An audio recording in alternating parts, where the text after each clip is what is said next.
YouTube channel Khimji કાચરિયાના માધ્યમ દ્વારા સત્સંગ સાંભળનારા સર્વ ભાવિક ભક્તજનોના હૃદયમાં બિરાજમાન પરમાત્માને મારા પ્રણામ।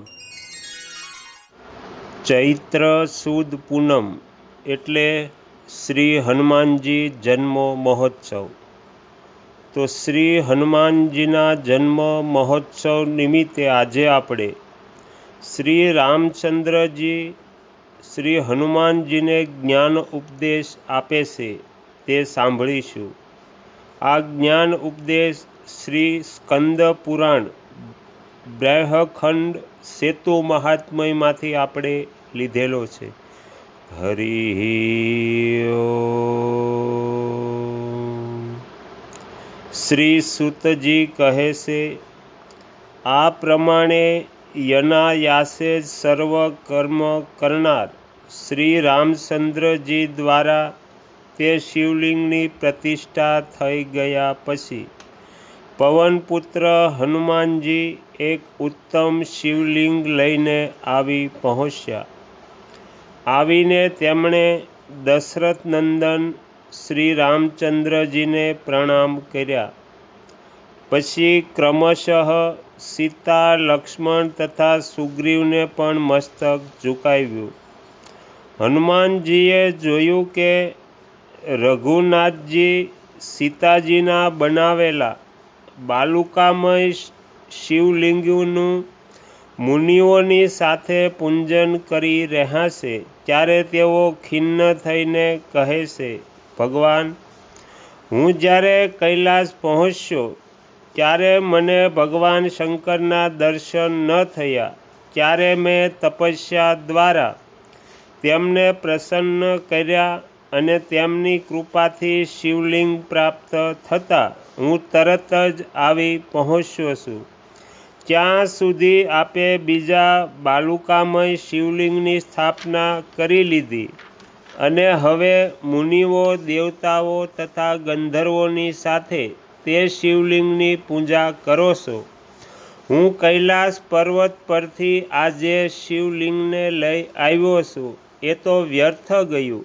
હવે હું આ શિવલિંગને શું કરું?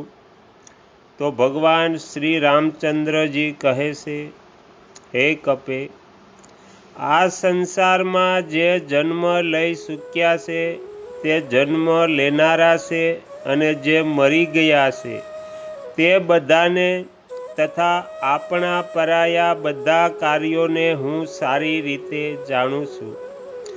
જીવ પોતાના કર્મ અનુસાર એકલો જ જન્મ લે છે અને એકલો જ મરે છે।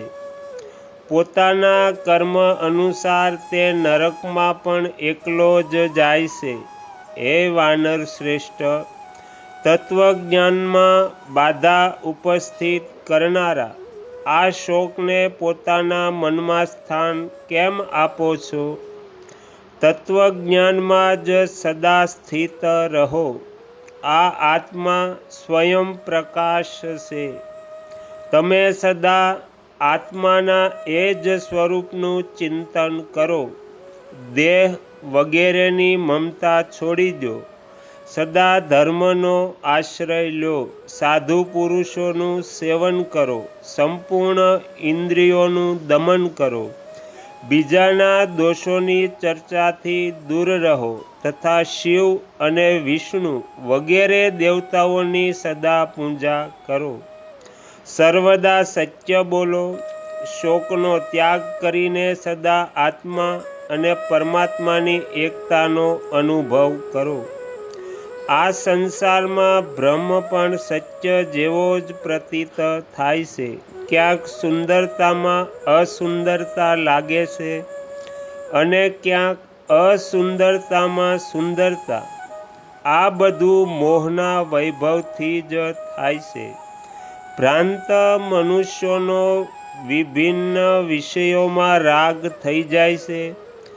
રાગ અને દ્વેષના બળથી બંધાઈને તે ધર્મ અને અધર્મના વશમાં થઈ જાય છે તથા તે પ્રમાણે દેવ, તિર્યક, મનુષ્ય વગેરે યોનિઓમાં તથા નરકોમાં પડે છે.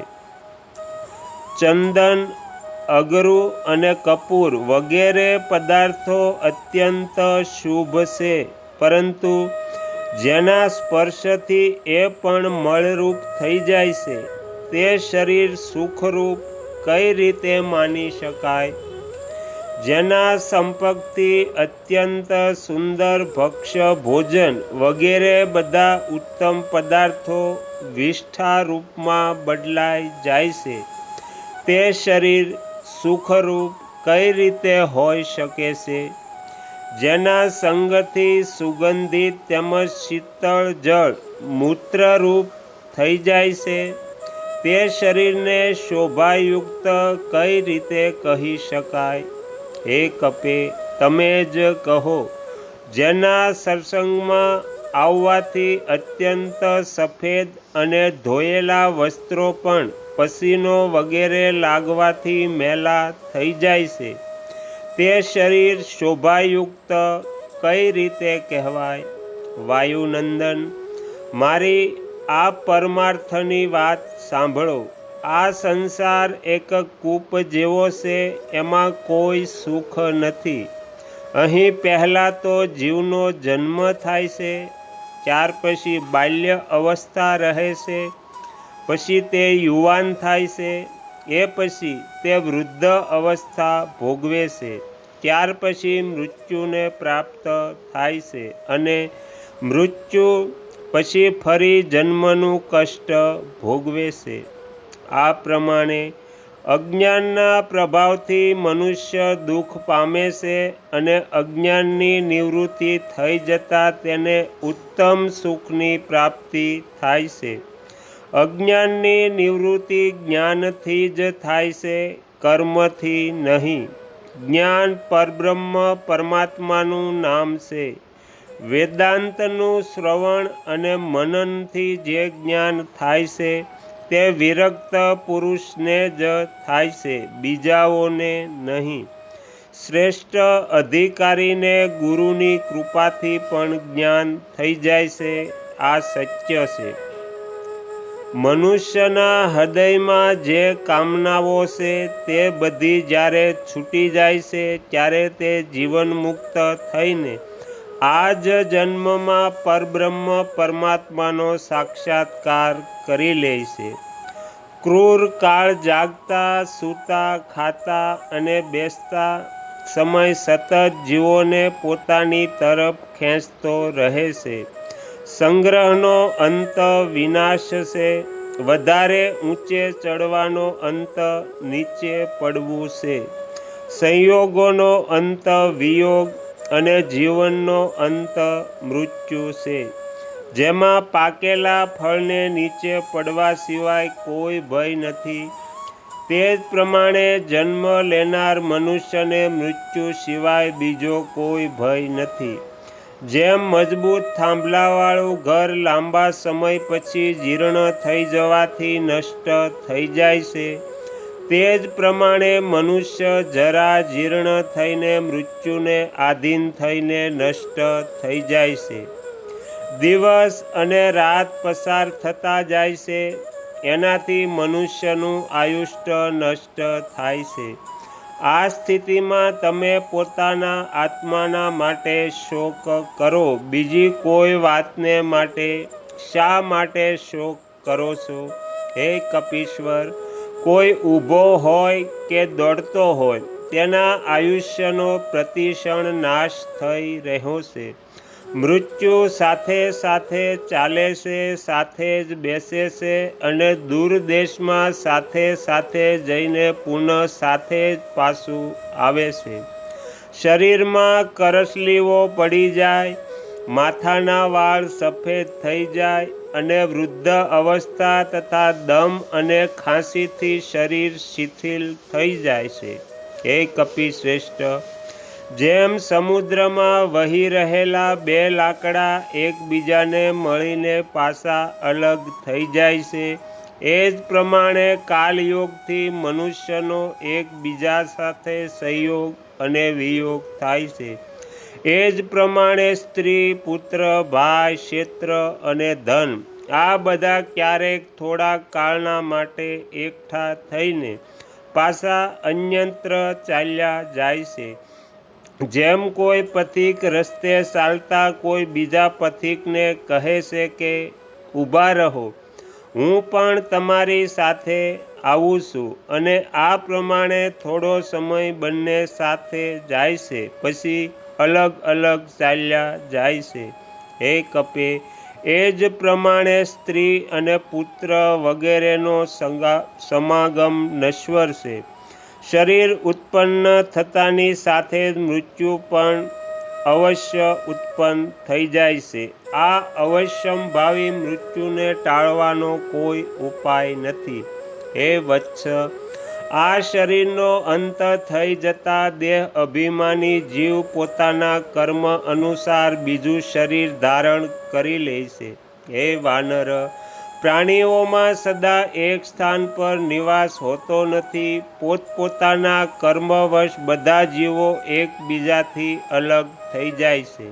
હે કપી શ્રેષ્ઠ, જીવોના શરીર જે રીતે ઉત્પન્ન થાય છે અને નષ્ટ થાય છે તે જ પ્રમાણે આત્માનું જન્મ કે મૃત્યુ થતું નથી.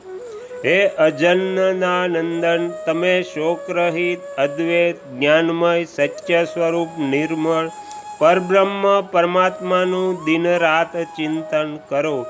આવી દ્રષ્ટિ થતાં તમારું કરેલું પ્રત્યેક કર્મ મારું કરેલું છે, અને મારું કરેલું પ્રત્યેક કર્મ તમારું કરેલું છે. તેથી હે કપે, મેં જે શિવલિંગની સ્થાપના કરી છે તે તમે જ કરી છે એવું સમજવું જોઈએ. શિવલિંગ સ્થાપનાનો પુણ્યકાળ સમાપ્ત થઈ રહ્યો હતો, તેથી મેં સીતાજીના બનાવેલા બાલુમય એટલે રેતના શિવલિંગને અહીં સ્થાપિત કર્યું છે. તેથી તમે ગુસ્સો અને દુઃખ ન કરો. આજે જે શુભ દિવસ છે તેમાં કૈલાસથી લાવેલા શિવલિંગની સ્થાપના તમે જ કરો. આ લિંગ ત્રણેય લોકમાં તમારા નામે પ્રસિદ્ધ થશે. પહેલાં હનિમુનેશ્વરના દર્શન કર્યા પછી રામેશ્વરના દર્શન થશે. હે કપે, તમે બ્રહ્મ રાક્ષસોના સમુદાયનો વધ કર્યો છે, તેથી પોતાના નામે શિવલિંગની સ્થાપના કરવાથી તમે તે પાપથી છૂટી શકશો. આ હન્ન નામક શિવલિંગ સાક્ષાત ભગવાન શિવનું આપેલું છે. આના દર્શન કરીને જે રામેશ્વર શિવના દર્શન કરશે તે કૃત્ય થઈ જશે. તો અહીંયા શ્રી રામચંદ્રજી દ્વારા શ્રી હનુમાનજીને જ્ઞાનનો ઉપદેશ આપેલો એ સમાપ્ત થાય છે. તમે તમારો કિંમતી સમય આપીને આ જ્ઞાન ઉપદેશ સાંભળ્યો એ બદલ હું આપ સૌનો ખૂબ ખૂબ આભાર વ્યક્ત કરું છું, અને આશા પણ રાખું છું કે તમને આ જ્ઞાન ઉપદેશ ગમ્યો હશે. જો તમને આ જ્ઞાન ઉપદેશ સાંભળવો ગમ્યો હોય તો બીજા 5 લોકોને પણ સંભળાવજો. શ્રી સદગુરુ દેવની જય. આગળના વિડીયો જોવા માટે આ ચેનલને સબસ્ક્રાઈબ કરો, અને જો આ વિડીયો પસંદ આવ્યો હોય તો લાઈક કરો.